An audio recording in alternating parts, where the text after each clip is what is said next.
Super Supportive by Sleyca. Chapter 222, Here to There, Part 2. Two Oodi ran along with Alden as he bounded across their field. Stuart said the animals weren't territorial, and they didn't seem frightened. So he supposed it just felt good. Long scaled legs stretching, claws scratching soil and gouging up the dark spongy plants that grew in clumps all over the place. This was probably a jog for them. He was concentrating too hard on his task to enjoy it in the same way. He bounced more on one stride than he meant to and corrected with the next, keeping his eyes on the magic surfboard ahead. Its light sail was still at full size. He was almost close enough to call out and be sure that the rider would hear him correctly.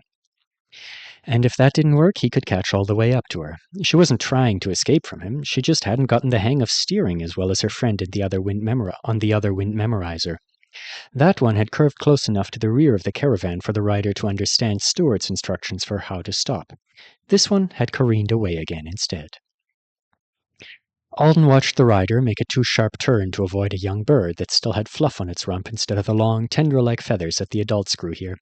He took a huge leap toward her, fueled by a jolt of fear that she'd fall. But there was a piece on the light sail for her to hold, and she clung to it like she was glued, even as her feet lost their place on the board's surface. She's fine, almost there. She needed an airbag. Alden had an airbag, maybe. He thought that was what Stuart had in mind when he pulled out a senva seed, threaded a string through it, cast the cushion spell, and told Alden to preserve the seed because this might work. It was around his neck now, demanding more of his authority than he thought a plain preserved seed should, but it wasn't an enchanted object. Ingredient that was a key part of an active spell when I picked it up, and I haven't got the burden of bell part of bearer. He'd figure out what happened if he fell. He'd find out what happened if he fell. "Say fold," he shouted. Another deep breath. "Fold! Say it!" The woman didn't look his way. Her feet were back on the board, and it was lifting up into the air to go over an egg. Then its nose was turning toward him as it came down. He thought she hadn't heard him, and now, with her pointing this way, they were only seconds from a collision. He'd dodge, then jump onto the wind memorizer if he had to. He was already positioning himself for that plan, still shouting "fold," when the sail began to fold. She did hear. It was a process of tiny triangles of light blinking inward toward the center, gradually slowing the vehicle. Or it had been like that with the other one. This one folded up much faster, jerking the board to a sudden halt. The woman lost her handholds this time, and Alden suddenly had a person flying towards him. Airbag! Airbag! He stuck out his arms to catch her, released the senva seed from his skill's protection, and had just a moment to experience a little puff of magic, pushing his arms farther apart and slowing her approach. Like an invisible marshmallow had expanded into the air in front of his chest and then vanished abruptly. He caught her more gently because of it, and then let her go as soon as he realized neither of them were going to hit the ground. They looked at each other. She was breathing fast, and the pink wraparound piece she wore over her shirt and pants had fallen open. A long fabric strip that had probably been a belt was dangling in a pile of Oodi poop. Other than that, and the alarm on her face that might have been her realizing that he wasn't from around here, she was unharmed. She wore a beret made of what looked like polished eggshells in her long dark hair, and they hadn't even fallen out. Alden was pleased. "Hello, my name is Alden." "Thank you," she said after a second, then she bowed. "Thank you." "I will speak your thanks to them," he replied, indicating the pins on his shoulder. Having been shown the sigil that represented the bearer of all burdens, he was pretty sure that the marks carved deep into the wooden pins was the symbol for Definer of Grooves, Transformer of Life to Water, and the Valtha Lantern. Stuart was wearing a set too. Within their group, Alden was just Stuart's company and a willing pair of hands, but the pins were supposed to imply that he had a more official purpose for being here than that. At the last minute, they had realized he fell into his own inexplicable category that would be confusing to everyone they met if they tried to correct assumptions, instead of leaning into them. This woman would assume he was an avowed, hired to work for the Knights and their votary today, summoned in the normal way. "You had to run so far." She was back upright, looking across the field toward the distant caravan of vehicles. They were moving along, but a truck was stopped, waiting for the two of them to return. "It's so far. I'm sorry." "That distance?" Alden smiled. "I promise that doesn't look far to me at all." His Oodi running buddies were still going. The young one without the long tail feathers was trying to keep up with them. Come on, let's take this thing back to Leiter. He'd forgotten the professional celebrants guy's last name. Leiter Wizard. His stripes are out, and he's going to arrive at your own villages here to there before you if we don't hurry.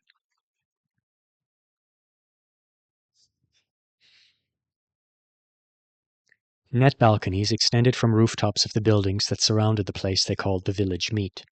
It served as the town square, though it was a hexagon in shape, and Alden sat above it on one of the balconies, watching Stuart make his way over after checking on his 3 illustrious chicks like a worried Odie hen.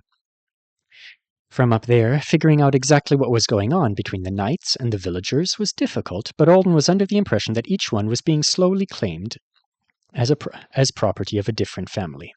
There had been a lot of socializing and bowing and introducing Stuart and pointing up at Alden, but now they'd each fallen into little groups of mixed-age people who looked like they could be related, and these groups were being given more space by the other locals around them. A similar thing was happening around some of the other wizards who'd been here when they arrived. Most of them were behaving more seriously than Liter Zis, who lounged on a net across the meet, sometimes tossing little presents toward the people below. The other wizards were also more normally dressed than him. They nodded at the people who came to speak to them and threw occasional looks at the knights, or at one another. Nobody seemed very concerned about Liter Zis's clowning around, though, and there were signs that others had plans in that direction for later. A wizard over near Emban had opened her plain black coat to fish something out of an inner pocket, and she had a bunch of flowers under there. I think we're supposed to have business time and then party time, and Stripes Out is starting early. Stuart had made it over. He was looking up at Alden from below. Want me to come down? Alden texted. In reply, Stuart started climbing the ladder that draped down the side of the building to allow access to his perch. This was the only balcony that wasn't crammed with people. It was just Alden and a trio of adolescents a little younger than Stuart. They'd definitely come up here to stare at him and tell all their friends they'd spoken to the Earthling, but he'd been duller than they'd expected, and they'd gotten distracted with one another and their own chatter about whether or not the station was so crowded that nobody would care the here to there was arriving. Stuart's appearance seemed to spook the group, and they escaped by launching themselves at a ledge and then down the rest of the way.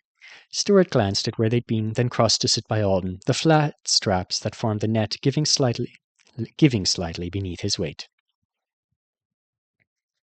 Master Liter Zis is throwing out the traveling snack before we leave. He is throwing it to people who may not even be in his care on the journey. Stuart sounded so peeved about it. He should be tied to his balcony and left behind as punishment, Alden texted. The day might proceed more tastefully if he was, Stuart said. Are you teasing me? I'm exaggerating, said Alden. Exaggeration is when a person says, It was internally painful to hear Noah explain that to you. I should have stopped her, but she was trying to be helpful. Is Liter Zis really a master of something? Collective casting, according to one of the others who has met him in the past. Since he's wearing no embroidery at all and didn't introduce himself with title, he may want to be addressed casually. Look, he's throwing another one! Alden watched a gold-wrapped bundle arc from Liter Zis's balcony and land in the crowd. It's just a snack? You have one of the ones I brought at the appropriate time, but don't eat the Yovku. So, it's trail mix, traditional food of travelers and students enjoying a morning of study at the Rapport School library. How dare that man administer the trail mix ahead of schedule? It's going all right, isn't it? Alden asked to distract Stuart from the crime taking place. The knights all seem to be getting along with people who don't compliment them for matching up with their skill so well that they collect moths anyway. And we've already been helpful by stopping escaping wind memorizers, he said. Your Senvaseed cushion spell worked, but not like it usually does. He described the effect. Stuart wanted details about what had happened, but he didn't seem surprised by the outcome, only thoughtful. If a person moves the seed a short distance from where the spell was cast, the cushion fades quickly, but not that quickly. You were more than a short distance away, though. More trail mix was falling, courtesy of one shirtless master wizard, who was clearly ready for this event to get a move on to the next part. Stuart had turned to face Alden more fully and was spared from the sight. Have you noticed more of what we practiced together in your new dreams yet? He asked Alden. I think so. I'm arranging the whole stories from small pieces still. Usually, Stuart would have corrected his use of the word that meant something like arranging. Alden knew he wasn't saying he was piecing together the story of the nightmare perfectly right. Bethe accusing him of mutilating the language must have been on Stuart's mind too. I enjoyed purposeful practice with you, Stuart lowered his voice. If the dreams are enough as they are, may it be so for your healing, we could find a new goal to pursue together, if you would like that too. What kind of goals are you thinking of? Anything mutually interesting, a goal that spans a short time as the bulk of it has, or one that with fruit that ripens more slowly. Not a bad idea, though Alden wasn't sure how mutual his mind-healing goals were as far as shared activities went. He'd been enjoying the practice, meeting livestock, and even the long talks about what mind-healing was like and how it could be beneficial, but it still felt too much about him. Can we do something that will be fun and help you prepare for the important stuff ahead of you for some time? He wished he hadn't said fun. Not fun if fun's the wrong word. Something mutually interesting. I don't know if there's anything like that, but if there is... The offer sounded much weaker out loud than it had in his head. My trouble is that I'm already as prepared for first binding as I can be, and people don't want to acknowledge it. I have done everything except for those things which require the cooperation of others, and since I understand that most of my family won't believe I'm ready even after I've met their latest requests, I will move forward on my path without imagining I can earn that support from them. He looked down at Mban. I'm so happy she seems to approve of our friendship. Maybe she will decide she approves of my other choices too. So plainly and decisively spoken until he got to the end there, and that spark of optimism that appeared. Stuart is lonely. He wants his family's help enough to make compromises and wait for a while, but his choosing season is over. Alden could see it like it was illuminated by the scorching sun over the village. I don't understand why everyone thinks there's still a chance of talking him out of it. This is not an uncertain person. He's going to lie down under those trees and above whatever remains of the knights who fed the roots. This is a thing that's going to happen. Stuart, The sentence he'd begun had no sane ending. What was he trying to say when there was so much he shouldn't say? Stuart waited, his expression open and curious. I'm wondering what preparations you can't make without cooperation, Alden said. Are they important steps that would make your first binding easier, safer? You already know about it, mostly. As one who has declared, I would normally be spending much time with peers who also chose the path of highest onus. Other declared at knights close to my age. Social gatherings take place frequently. Squads begin to form. They study each other's chosen skills, and many search for people they might be compatible with, as Mban does now. Mentioning his cousin put him back in a votary frame of mind, and he spent a minute looking down at each of the knights, then calling Bithe to inform him that his coat had gotten caught on something he was wearing, hitching it up in the back and giving him a funny fabric roll over his butt. Bithe yanked it straight and kept talking with an odd person who'd gotten comfortable with him fast. They were holding one of his hands and patting it while he spoke. Bithe will offer protection and care to a household of assistants who leave this wizard after generations of service, Stuart said. The traditions are more important to them than to some others, and he cares about those as well. They're keeping you from having all of that? Alden asked quietly. That's a lot to be left out of, Stuart.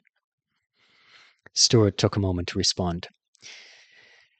It's understandable that my time as a declared has gone this way, when you know what they fear will happen. They try to discourage me from what they believe is my own good, but they also do it to protect themselves during a time when they will be struggling. Most of us raised in the rapports survive first binding and the early years of our knighthood. But when someone does fail, it can become too much with everything else for those who most depended on them. Alden swallowed. When I live and show that I will thrive, things will change. And this is not as difficult as the experience of people who try to become knights after growing up outside of a rapport.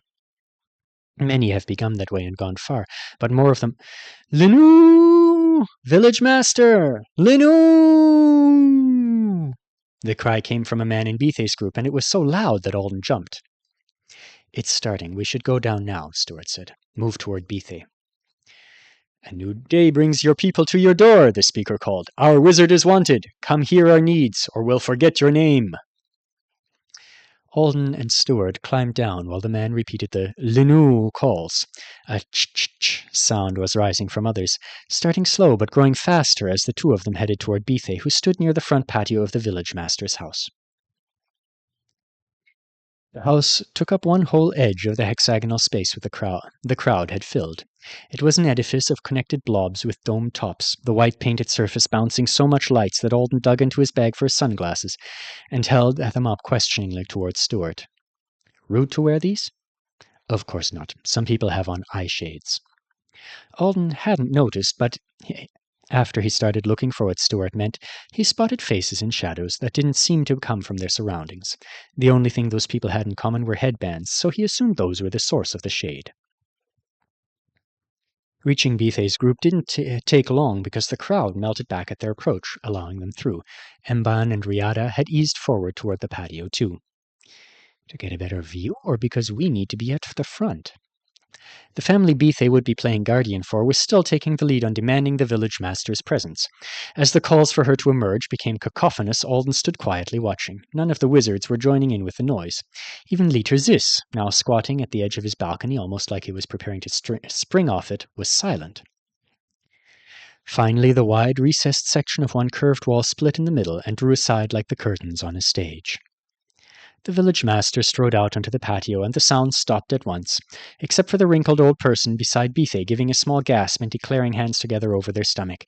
"So beautiful! Tas!" The words weren't loud, but they were excited. Alden caught a tiny lip quirk from Bethe. Was that an actual smile? A couple of the family members around them tittered.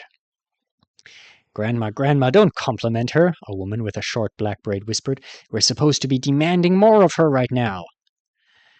The grandmother made a sound Alden took as a scoff and kept watching the approaching village master with a proud lift to her tattooed chin. Alden didn't think beautiful was a word he would use to describe the person who stood before them, with her eyes darting around to pick out people in the crowd, always landing together on the knights and lingering on each. She gave Alden the same treatment while he stared at her too. Spectacular might be a better word. Flashy and over the top, she was clearly dressed for a performance, in grey and silver robes with a high collar and a fan of oodie tail tendrils levitating at her back. Other wizards, dressed in the everyday elaborate clothes Alden was more used to seeing, had exited the house behind her. They stood a few steps back while the village master lifted her hands, palms up, as if she was offering the pair of white wands in them to the people who lived under her care. "Why have you all left your work?" she asked. "Why have you left your homes and your instructors? What have I failed you in, that you call me and threaten to forget my name?" The man in front of Bethe who'd led the call stepped forward. "Tas Ovekondo," he shouted, "master of this village. We are fed here and we are taught here and we are giving purpose. Is it not so?" "So it is!" screamed the crowd. On earth, Alden would have covered his ears at the volume. "But we have fears about the future. We imagine more fertile lands for our children. We hear of the greatness of other wizards and believe they might welcome our labor and our company. Is it not so?" "So it is!" "The answers to these things are wanted on this morning. We expect to hear the voice of the wizard. Is it not so?" "So it is!" the people roared. Seconds after the silence had returned, a new voice rang out. My ears! Riada's words were clear and strong. "Passing through this land, I have heard the sound of our people's voices. Firstborn of the mother, here before wizards, they now call on a wizard to give answer. I am a knight of the mother planet, and I will hear that answer too." Bethe went right after her, repeating only the last part. Alden was distracted by Stuart motioning him closer to whisper in his ear. "I think you speak after me, but if Liter Zis speaks after me, then you speak after the last wizard." "What do I say?" "The same thing everyone else is saying." With the next breath, Mban was finishing and Stuart was going, "I serve as votary to these knights of the mother planet, and I will hear that answer too." "Not enough warning, Stuart." Alden whipped his head to look at Mr. Stripesout, who seemed tickled that he was being considered. He flipped a hand in a little gesture that looked like it could mean go ahead or take your pick. "I am an avowed of Earth, and I will hear that answer too," Alden shouted as loud as he could. "I am a wizard passing through," cried Liter Zis, "and I—" Alden relaxed. He'd managed to say what he was without messing it up, and nobody seemed to think that he should have gone with something fancier than avowed of Earth. 20 additional descriptors had clamored for his attention in that second, all of them phrases he'd heard used by humans or on the triplanets to revert to avowed, even ones he didn't care for, like gifted with power and given to war. What if I'd yelled that one? I'm a rabbit. The knights aren't even shouting about war. Bethe might murder me, then apologize to everyone here for my windy mouth. He stayed vigilant after that, but his parts in the ceremony were never individual again. He shouted along with wizards and knights in response to the village master's dramatic negotiations with her people. After he took a puff from the inhaler Stuart had gotten him, he could appreciate it all more. The inhaler was full of the same watermelony-smelling potion used in the recovery sauna at North of North, and it really did help with the heat. There had to be much less amicable versions of this group play, even in modern times. When the village master confessed that she was no longer able to provide the best home for every person here, the other wizards did some very mild threatening. "Do what is right, or we will be forced to protect these people from your wrongs!" But it was ended at once by her agreeing to the here to there and beginning the farewells to the families who would go. The village population was being reduced by more than half, and every family with a child below a certain age was leaving. A few people received personalized thank you speeches and gifts, those who'd been her assistants and worked with her the most closely for many years. Alden didn't know this community, but by the end, he was starting to feel like he did, as she told stories about how the first child to graduate from their school had gone over to become a healer's assistant, and the year none of the chicks would have survived a freak cold spell that came while the wizards were away, except for everyone banding together to catch them and fill all the buildings with them. Her assistants were getting teary-eyed, and several of the wizards on the patio behind her seemed just as moved by it all. Except for one man, who seemed annoyed at the whole thing. That was surprising, since he was wearing a pair of Oodi tendrils. Alden had found out that those marked Tas Ovokondo's children after eavesdropping on the grandmother beside Bethe, who whispered things out of turn to him and her family members frequently. Guess not everybody can be into long goodbyes. It was taking longer than Alden had expected, but he was judging the sour one anyway. This was a ceremony to mark the end of his mother's life's work. From all the shouting back and forth, it sounded like this old-fashioned Allegiant village was winding down for good in the next decade or so. Dude could fake a smile.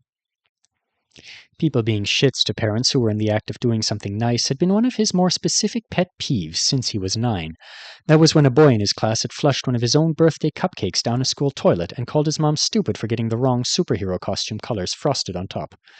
Alden hadn't spoken to that kid for the rest of the year, which seemed like overkill now that he was younger, but bereaved 9-year-olds had to do what they had to do. The pet peeve applies across the species barrier, he noted, and it's still overkill. That guy could be in a physical distress for all I know. Maybe he's got a rock in his shoe. One of his hidden potion vials is cracked and it's dripping acid on him, and that look he's wearing is the only way he can hold out. He didn't have to hold out much longer. Alden found himself dangerously close to the center of attention as the farewells ended with the family around Bethe, the Boars. They were talented assistants who had already been accepted in similar roles by the new wizard. The grandmother was last of all. Bor had been the supervisor of the village master's household before Earth found out Artonans existed. She'd also been present for the birth of Tas Ovokondo's babies, and now that she'd retired, she was still prone to stopping by and checking to make sure everything was running smoothly. Even if she does pretend it's only for Wevi, the village master looked to Bethe. Tion, will you make sure this one and her family make it safely to their new home? I will. I will make sure they make it there and that their every need is met until their family's stone is placed, he said. Does he sound choked up? Alden couldn't see any sign of it on Bethe's face, so it was probably his imagination. All the wizards promised to care for a collection of specific people on the way. Then they promised to care for the entire traveling party if they saw anyone in need. Then Literzis promised the after-party would be so awesome that everyone would just want to move right back here so that they could have another one. And with much laughter, cheering, and many goodbyes, the here to there was officially underway. While the crowd was still clearing out of the village meet, the knights, Literzis, and the assistants who would be departing had a more personal meeting with Tas Ovokondo. Her family and friends were trying to play it cool, but they were overcome with delight that knights, even such young ones, were interested in being a part of the special day. Right up until they heard the art surname, at which point Alden was sure the emotion switched to just being overcome. The village master herself, though, was even more excited by it. Look at you all, she said, swinging around and almost catching Literzis with a tendril feather. So young and on the bravest of all paths. And you, human man! That's me. I am human man. He smiled and nodded in acknowledgement. I'm so happy to see. You are here to see this. No one from your world has ever seen my village. What do you think? It's beautiful. He chased Sophie through the field as fast as an Oodi, old Urubor said. She swooped off on a contraption from this Literzis celebrant and could not stop. Before Olden knew it, he was being hailed as a minor hero, and the knights were being thanked for his service, and Demban was graciously giving the thanks back to Olden, and then he was holding a carved eggshell of his very own that he wasn't sure what to do with. This isn't going to fit in my dorm room. It was also an eggshell, one of the worst possible items to carry on a moving day when you could be helping haul stones from people's houses. He was almost positive they were talking about actual slabs of rock, something like the hearthstone the artists had visitors in the had that the visitors to the house could bleed on, but probably more mundane. I am the perfect person for a job like this in one way. I'll preserve the shell along with whatever else I'm carrying, and when I'm a soft cry made him look away from his eggy problem to the place where Tasso Vecondo stood. She had leaned forward to press her forehead to Ourobor's. Both of their hands were wrapped together around one of the wands the village master had held out toward the crowd earlier. The man, who'd seemed annoyed all morning, exclaimed, "You're not going to—" A vicious hiss came from one of the man's siblings, who was glaring daggers at him. The man gritted his teeth and looked aside. A lime-green aureate was wrapped around his fingers. Did he wear it there earlier? Alden was the only one paying much attention to that side of the patio. Everyone else was very focused on the two women holding the wand. "We will both close our eyes in the coming years, won't we?" the village master said to her former assistant. "Take this piece of me with you, dear Ourobor, so that we will be under the same roof when the time comes."